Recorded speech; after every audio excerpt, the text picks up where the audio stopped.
Hey guys, it's Caleb Cool, and today we're back with part 2 of why you might consider hiring a retoucher for your work. Now Kevin just sent me over the images last night and they look fantastic. Kevin's really going to kind of take the lead on this video and he's going to walk us through the process and kind of show us why and how he landed where he did on these images. Now if you haven't already, if you guys don't mind hitting that subscribe button, I would really appreciate it. So without further ado, let's dive in.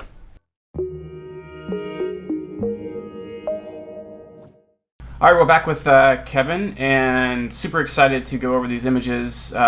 Been waiting a couple weeks now, and just really excited to have you kind of walk us through this whole process on how you ended up, where you ended up with these images. I've kind of been back and forth with you a little bit on these over the last week. A quick question from one of the users on YouTube.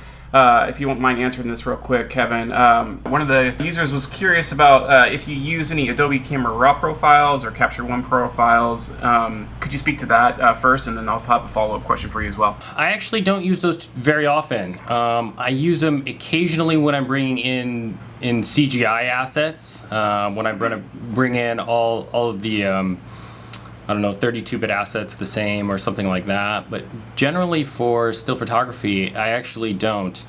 Usually the photographer will have a lens cast profile set up. And so the lens cast will be the profile. And then after that, it's kind of individualized. I think everything's just kind of manually set to figure out where you want the color to fall. I mean, generally speaking, you don't mess with color too much in Capture Raw. Or I mean Adobe Raw or Capture One, because you kind of want everything there, and then you want it to be editable.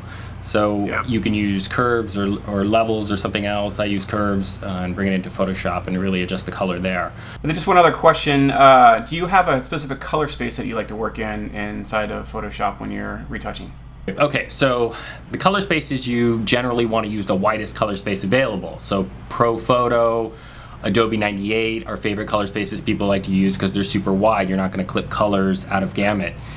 But in the commercial world, because we're having to send JPEGs of these off to art buyers and you know, art directors and creative directors and the photographer and everybody, and we don't want to necessarily have to have them convert that profile into sRGB or whatever their screen's using, generally we retouch in sRGB. Now I know it's a smaller profile, so from a fine art standpoint it's not a good idea. But from a commercial standpoint, where you don't want to confuse your art director by having colors that don't quite match or that are going to need to be converted later and then they don't match what he saw on screen, you really do want to stick to sRGB. All right, so without further ado, let's dive into some of these images and kind of walk us through the process and how you got to where they are now. And maybe you can show us some before and afters as well, and some different layering techniques and all that good stuff. Okay, so the first one's the Point Magoo, and we have the big rock boulder. So this is the front 3/4 driver. And okay, so awesome. so this is the finish. This is, you know, the finished product, the retouched product. And so what I'm going to do is show you this product, and then I'm going to step it back to where it started, and then I'm going to step it forward step by step so you can kind of see the process of what's going on. So we can strip the talent off, and then we can strip a bunch of layers off, and we can get back to the base. Okay. Nice. So this is how it started, and I think I remember saying, you know, we've got an image extension on the left, we have one on the right, we're probably not going to use the one on the right, we're probably going to use the one on the left, and so that's what I ended up doing. I originally said we're going to take out that fence, but I kind of left it in. It didn't bother me so much at the end, so some of the things you think you're going to do, you might change later depending on how the color works or how your composition is working. One thing I did do, and you'll notice, is that I did take that fence reflection out of the car, because that's a little distracting. You can see in the car right here, it kind of looks like seams, you know, sheet metal seams. So you don't want to confuse your viewers with having some kind of reflection in there that's not going to represent what the car is. Okay, so that's the beginning shots. You know, there's some trash over here. There's a big kind of berm that we need to bring down to see more ocean. And one of the things you're going to notice on the car right away is that huge ping right in the front. Yep. So pings are funny. Pings, because historically when I first started retouching, I used to take pings out all the time. And then CG came along, and CG wasn't able to do pings very well. And oh, and by the way, ping is this big light reflection here of the sun, if you don't know what that is. And so when CG came along, we started putting all these pings back in. And now we're at a point in this evolution that they kind of want them, but small. So, yeah. So they want them tasteful. They don't want them to be super distracting. Exactly. So one of the first things I did is I brought that ping way down. Okay. Yeah. So that's great. You can see that, and then I'll flip through some of the other layers. You can see, I think we mentioned in the previous video those rocks that were tangent to the car, the little ones. I went ahead and took those out. Yeah. Now, I decided after taking these out that the boulder was still contacting the car in a weird way, and we did talk about that in the earlier video. So we had to do something there, and I wasn't quite sure what we were going to do until we got into the images and saw if there was other shots I could use. And this is again, something to do with RAWs and sending your retoucher a hard drive, because your retoucher can go ahead and you can look through and see if there's anything else that he can use that you might have missed, or that you just weren't thinking about. And so this is the image I decided to use. So it pushes that boulder a little bit farther back. Yeah, so it's not contacting the car. There's a couple little boulders there, but it's not that big of a deal. And I think the fence, I kind of warped a little bit and straightened the bars just so it was nice and clean. Took out a sign. I think that was in it. Yeah. Yeah. And the fence also moved over, so it wasn't as long, so it's not as big of an element as it was. Yeah. As you can see. Okay. Yeah, much better composition overall for sure. So the left extension, boom, we had to put something there. So that moves all the way over, but you can see it's not very exciting. It's just a dirty wall covering the ocean. So we want to fix that. And so we'll go into the next one. So there's the next one. We brought in some bushes. There was still some parking, one of those concrete parking strips. And so I blocked those with some rocks because I didn't like those. I'll show you that. So those, they were. Cut those out. And so now we've got some ocean.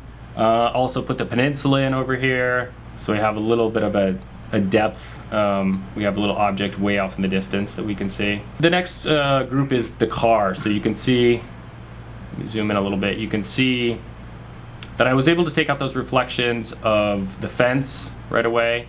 I was able to add some light in the shadow areas in the front because it was getting a little too dark. And I think this particular set was not locked down, right? So you had people walking by. Yep. And so I was able to take them out and some cars that were way over here on the left of the car.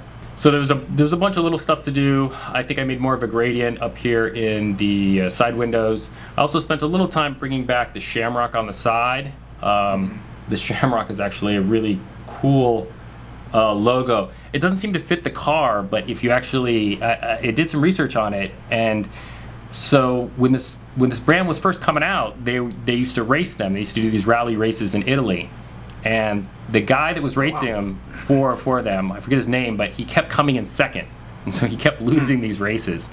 So finally, he painted a shamrock on the side of the car for good luck. Oh. And he won. He came in first that race. Wow. Well, you went deep, man. I know. This is a true sign of a quality retoucher right here. I do sometimes like to look at their branding to see kind of like what their story is, to see if I can fit their images, because you don't want to go way off brand. It's not going to be very helpful for them. So that's amazing, dude. I wanted to make sure that Shamrock shined on all of them because after they won the race, they started using the Shamrock. The sad part of that was that the next, I think a race or two later, he ended up dying. He ended up crashing and dying. But after that, they decided to put the Shamrock on all their cars. So I thought that was pretty cool. Okay, so the next one is the sky, and this is one of your recommendations, and I'm so glad you did recommend this. Sometimes, when you're retouching, you get deep into an image, and you kind of, you just lose sight of further possibilities because you're concentrating on what you see that needs to be fixed. So you really did have a recommendation to put a sky in there, and that just breaks up that giant gradient on the top. And it also shows depth. It changes at the horizon. It gets darker, as it's going toward the zenith, and so it's just another element that adds depth to the photo. The next, we had kind of a light treatment, and then after that, I go ahead and add a more aggressive color treatment with some more light. And I noticed the sky was getting a little too blown out to the right, and so I just brought in just a little bit of sky back, not too much. Yep. And then I brought down kind of the blues a little bit more in the next one, so it goes even further. And then we discussed and we said, this would be great if it had some talent, it'd fall into more of the lifestyle photography that commercial, automotive photography is in right now. So it would speak to that, and it would also help with the narrative. So we did, or you did, shoot yourself. Yep. We're in lockdown. I had no other choice. Yeah. So you shot yourself, and one of the tricks I do, and I don't know if this is a trick or not, is I bring it in. And I bring it in full. And the reason you want to do this is because I know I'm going to enlarge it, but that way I don't have to worry about, I didn't mask the whole thing, and now I've just enlarged it, and now we're going to move it. But, a lot of times you'll send this as a layered file to an art director, and they'll move it a little bit and realize you didn't mask the whole thing, and then they got to send it back to get you to remask it. Yep. So mask the whole thing, and also you can see, does it look good like this? Is it believable? And so then I tried a couple different places. There was one place, I actually tried over here, but, or actually this one, I tried over onto the right just to see. Yeah. But it kind of covered up that rock, and I kind of like that rock. I think it's part of the story of this one. And so we kind of both decided on this one. This is one of the examples where I did use a smart filter. So I did a blur on it, but you could take the blur back off. That's another great thing to do, is if you turn in something like this to an art director, they can say, oh, I didn't want that much blur. Can you send it to me again?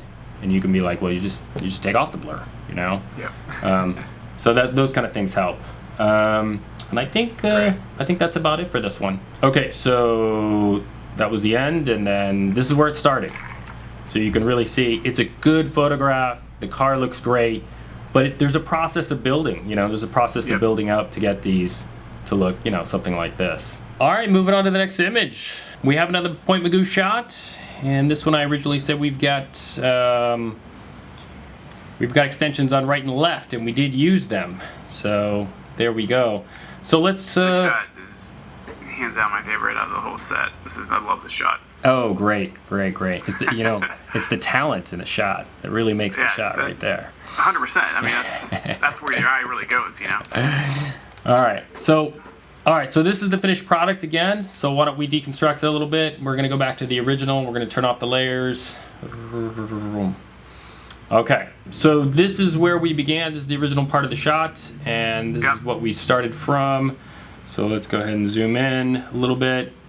And so you can see there's some things that are going to need to be done right off the bat. One of the things that you mentioned right away was that the parking strips are kind of off kilter.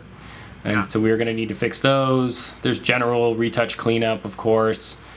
One of the things I did mention too, almost like the fence actually, was to take out those palm trees, but I did end up leaving them. But I'll talk about that when we get to them. Okay. And so first thing I did for this one is create the pano. So we used 2 images, and like I said before, we used a separate one for the car in the middle, but we used one for the left and one for the right. Now, these panos don't always work out. FYI, if you're watching this and you're like, oh, I'll just create a panel. Sometimes they take a fair amount of retouching to get them to fit together, and this was kind of one of them. Sometimes you can throw them into Photoshop and it'll just do it. If you use PT GUI, you can throw them into there. Sometimes it'll do it, but sometimes it won't. So sometimes you do need to do them yourself, and so this is one of those ones that definitely needed some fixing as we went. So I think that's the original pano, and you can see there's some adjustment there. Yeah. There's the straightening of the parking meters. There we have it, and you can see kind of over here, at least I can see it's getting a little stretched on this side. Mm-hmm. Okay, so we're gonna have to figure out a way to fix that. So on this one, same as the other one, yeah, the sky recommendation was a great recommendation. So we did drop in a slightly, different sky. We added some texture, kind of goes back to the horizon, and we also brought back some of the parts that were a little blown out in the sky. So this was getting kind of blown out.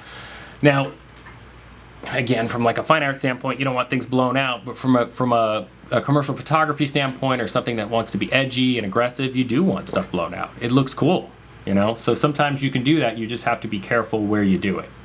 And I think this amount of blowout is good, and it actually works great with the talent and the narrative. I'll get to that in just a bit. Okay, so one of the things that this side is looking too stretched on, I thought, was the shadow. I felt like the shadow was going on forever. And that wasn't that wrong. I mean, it did kind of go on forever. It was late day, you know, so the sun was low. But I thought bringing the shadow into the shot, the end of the shadow, helped with that kind of warping effect that was happening. Again, so much better. Yeah, you got to go into the car. These are all about the car, so you got to make sure your car looks pretty good. And we'll go in really tight here. And you can see, so we have some lens flare issues right off the bat. You can see some of them are corrected by adding in the new car, some are not. You can see that you either have crew or you have, you know, if it's an open set, you've got people just standing around. So those kind of things need to be eliminated. And also this side is kind of sinking into the background, so you kind of want to separate that from the side. This is from the pano, so you can see it doesn't quite match up yet. So there, we put the car on top. We brought back the shadows here. We got rid of some of the lens flare issues. Lens flare is fine. Sometimes it's fine over the car. But when it goes over complex parts of the car, you know, and it's pretty small where it just looks like a kind of a smudge when you zoom out, you got to get rid of it. You got to get rid of it. Yeah. You can always add lens flare back in. You know, there's one over here I didn't take out. There's some stuff happening here that I left in because it's not under a crucial part of the image. And let's open up the talent. Okay, so again, you went out and you shot this. You can see we put it in small. Take a look. This one I never really enlarged. I kind of like the size. It looked like it kind of fit there, and I think it kind of fit the narrative. And the kind of the narrative that I was looking for in this one was as an individual image. You know, the guy's walking by the car and he's got a beautiful sunset over here. Now we blew out the sunset because we want to keep the eye on the car. The car is the one that stays, you know, with the correct exposure. But instead of looking at the sunset and the beach, he's looking at the car. And then we can... The car's just that beautiful. Yeah, yeah. So we can add the treatment in there. And then it's a pretty long shot. So you recommended, you know, stretching up the sky or stretching up the mountain a little bit so we can make it a little more manageable for the crop. We'll do a little before and after. So that's the way it started. And that's where we ended up. And we're gonna go to the next one. So this is the last one of that Point Magoo series. Oh, and this one is just, okay, so this is the final product. I mean, it's just a beautiful shot, beautiful shot. Even on the original, beautiful, beautiful shot. So in the original, you see this sun, the sun's going down on the horizon. You've got this refraction where the heat's coming off the land or whatever, and it's, you know, it's giving that shimmering effect on the sun. So just beautiful, beautiful area back there. There's some obvious things we talked about. You know, there's a giant drone in the sky. It probably needs to come out. And little weeds here and there that probably need to come out. I think there's a Pacifico bottle there and some other trash. And then... That's probably mine. And then we gotta clean up this by adding some gravel, I think is what we said. So, yeah. So if we go to background, that's the kind of the first move. So what I did is I tried to bring in some more detail in this rock face and a little bit more down here and in the road and in the car. Although I haven't messed with the car too much, but one of the challenges with this one was trying to bring back enough of that car out of the shadow without it going too far where it's going to become noisy or, you know, some other ill effect from doing so. You know, you had this car turn around, it was coming back down the road, and the daytime running lights come on. They come on they're probably just a tiny split second different, and I think that's when you hit the exposure. So one was on, and the other one was just about to go on. So I went and I found another LED that was on with a similar angle and just brought it in. And I just brought in a little more light down here, a little more light down here, so you can see the three parts of that grill really well. And then the big move on this one is with the you know, the color treatment and that sort of thing. And this is a big move, and I'll kind of explain what's happening here a little bit. For like a fine art piece of work or fine art photography, you would keep, you know, your eye on the sun because that's beautiful, right? You know, you would do that. But this is a commercial photography. photograph. And so what you want to do is you want your eye to go to the car. The car is the hero, not the sun. So what I did do was I didn't really diminish the sun too much. What I did do is take a little contrast off the sun, but instead I added a huge amount of contrast and light play around the car and the background of the car, and a little bit of red flaring right behind the car. And what that does is it moves the eye from the sunset, over to the car. And then of course I did this vignette because you don't want your eye going up the cliff too much. You want it to be back on the car.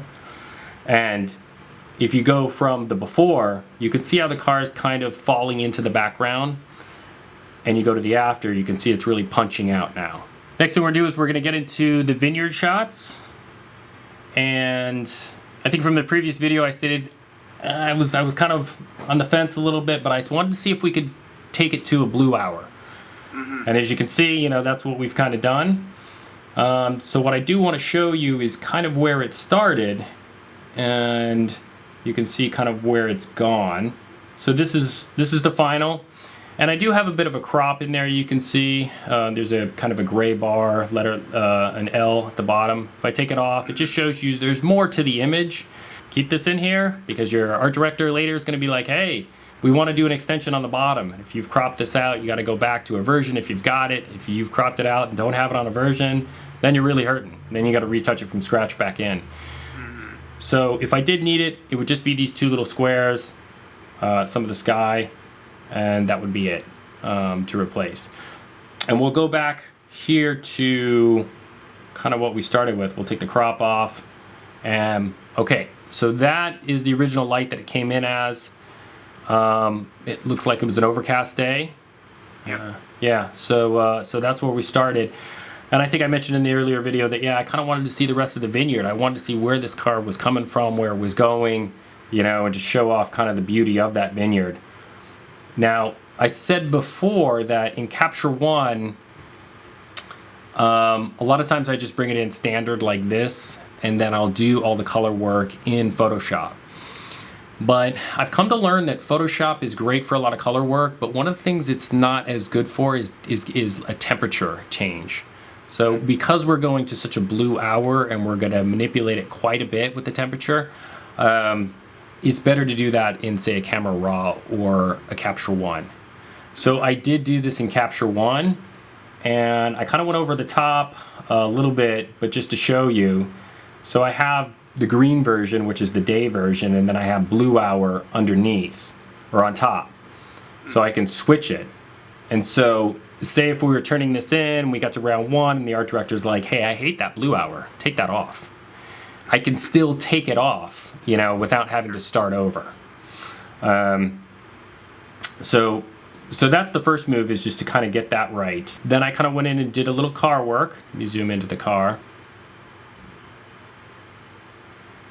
And I felt like the car was getting just a bit too magenta.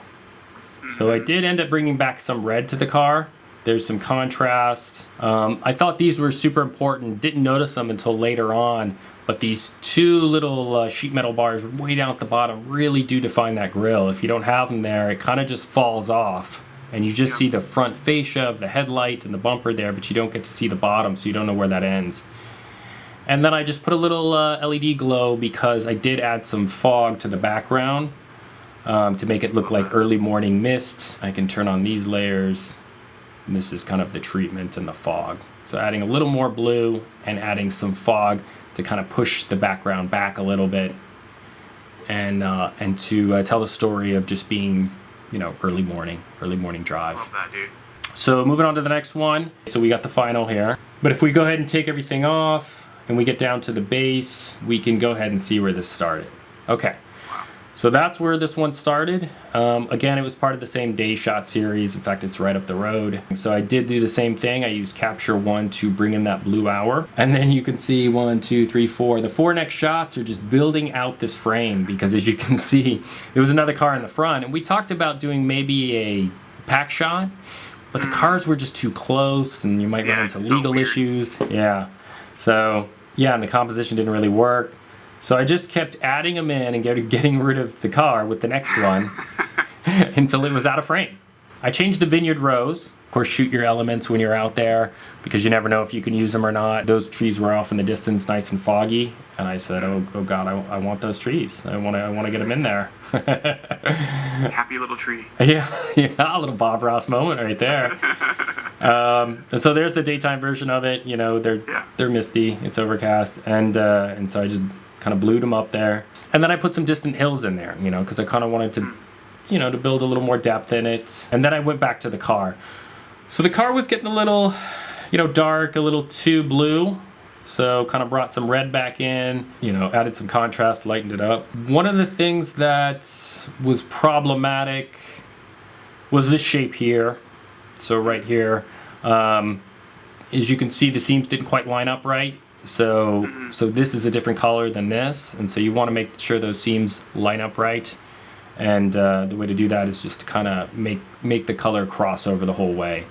I did add a little bit more warmth over here because the sun is coming up behind us, okay? So as we're standing there, the sun's coming up, so I do want some warmth, and I kind of wanted to add some kind of warmth red back to the car because I didn't want to go too magenta. That's something that they're not going to like if you get too off their selling point of their car. So coming back out, and not much work on the car. The car looked great. I wanted to add a foreground element just for a little more depth. That helps so much. Yeah.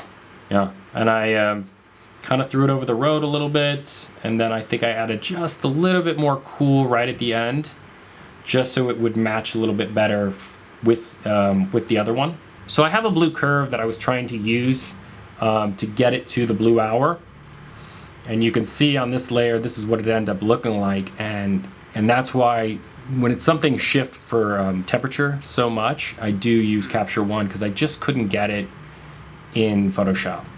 All right, so on this one, there are a couple different issues we talked about before in the last video. One of the issues was finding a car that was sharp and going through the images. Another reason to give your retoucher basically, you know, your hard drive a file so he can go ahead and take a look through, or she can go ahead and take a look through and make sure we can get sharp pieces from different angles if we need them, or at least pick sharp ones. And this is a good thing to do actually before you make JPEGs, you know, for an art director or something like that, because you don't want them to fall in love with an image that's blurry, you know, once you get it high res. So here's where we're at. I did pick a different one if you were watching the previous video because it was sharp. So the background composition is pretty similar, but the car itself is different and sharp. And it's nice because it's kind of a complete profile, which is really nice. Okay, so that is the final, and let's go ahead and strip off these layers and get back to where we started. Okay, so this is originally how it came in. And one of the things I mentioned right off the bat is we're gonna really need to bring up those shadows, and we're gonna need to darken the road, and that's gonna help a lot with the color. And so some of this I did in Capture One, so that was in Capture One, and we have another one from Capture One. And then I started going into Photoshop and kind of removing things that are distracting. There's a little line there. I think there was a tire on the ground right there, so I took the tire out. And then I used a different option for the trees at the top. So I felt like these trees kind of show more motion, they show more light coming through. I think they defined better. This is kind of mushy and all together, and so I kind of wanted to break it up a little bit. So we have those. The next thing is to take a look at the car, and let me zoom in so you can take another look at that, because you're going to be like, well, wait a minute, the shape of the car changed. Yes, it did. Okay, so this car was getting a little stretched by the lens, and it's really obvious when you have a profile one because the tire becomes oblong. It's not oval anymore. So you can see how this one's round and this one's getting stretched. So I did stretch it back. Now I didn't stretch it back all the way to here, partly because, like, you know, I want it to be kind of a realistic shot, and there's a lot of motion and kind of things happening and things stretching as you're going. So I didn't want it to go all the way back, but I did stretch it to the point where I don't think it's noticeable or it's not distracting. At least you don't want to, you know, look at a shot and be like, that car's stretched, you know, that's not going to help. So I moved it back.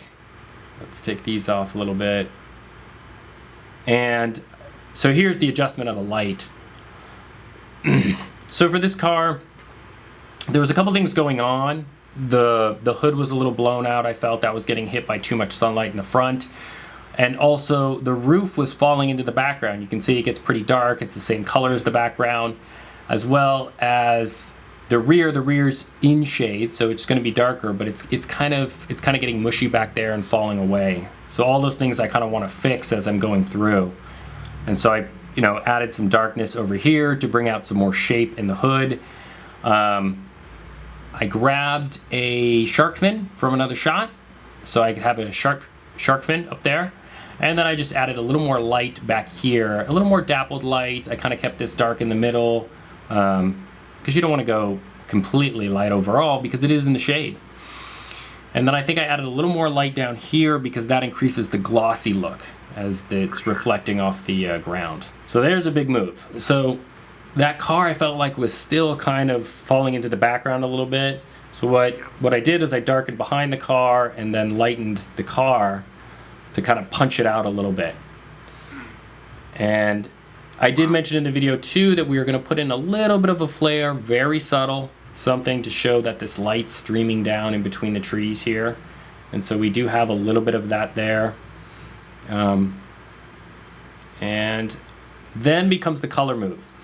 So this is a fine shot right here, but as you can see, it's not going to fit in with our other shots.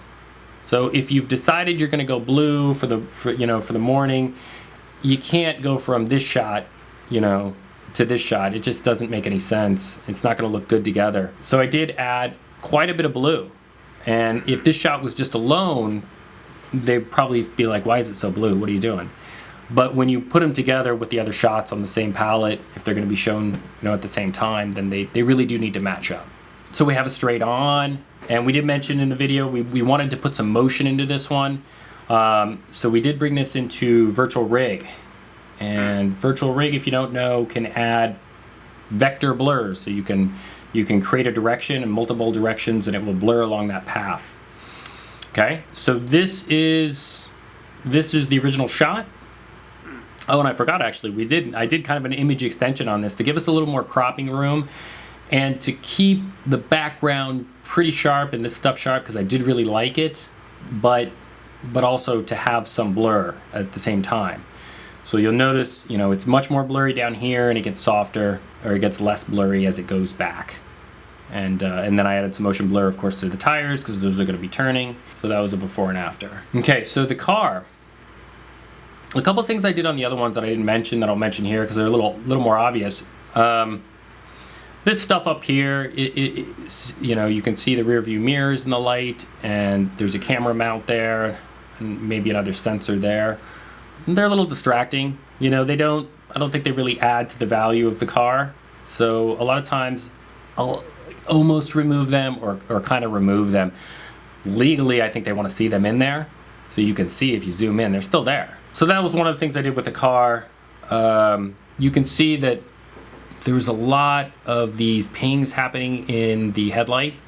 Just far too many. You can keep some, but if they start getting just like they're everywhere, you got to take them out. So I think I flopped a part of the headlight over to here to take some of those out. Left these little ones. I thought those were nice. I like the metallic look that's happening on the paint. Okay, so we'll come back out. A little bit of light direction, not too much. We kind of changed it. It was brighter over here and darker over here, and I kind of reversed that to show that the sun is coming from the side. You can see which side it's coming from the shadow. And here's the huge move. Again, and this might be over the top for this particular image, but when you put it in a series of images, you kind of need them to match up. And so that's where we get this really dark area. One thing I will mention that I actually didn't go in, I think we just kind of glossed over it, was that the sky has also been added too. So we did do a sky add on this one. Okay, so that's without the sky. And the last thing I added over the top was just a hint of dust. It's kind of a dusty road, it's going down.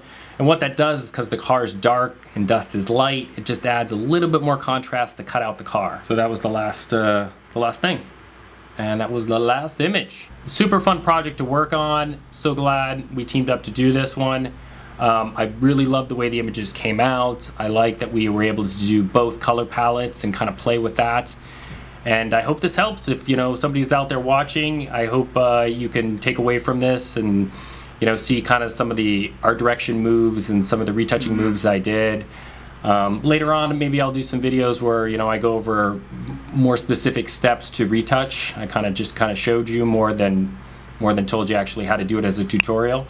But I hope it gives you a guide on where you can go and what you can do with your images. Amazing. Thank you so much, Kevin. It's been a pleasure working with you on this project, and I hope that we can shed some light on the whole industry of why you might want to consider hiring a retoucher as a professional photographer and kind of what you can bring to the table. So again, we just really appreciate it, and I'm going to be looking forward to working on the next project with you.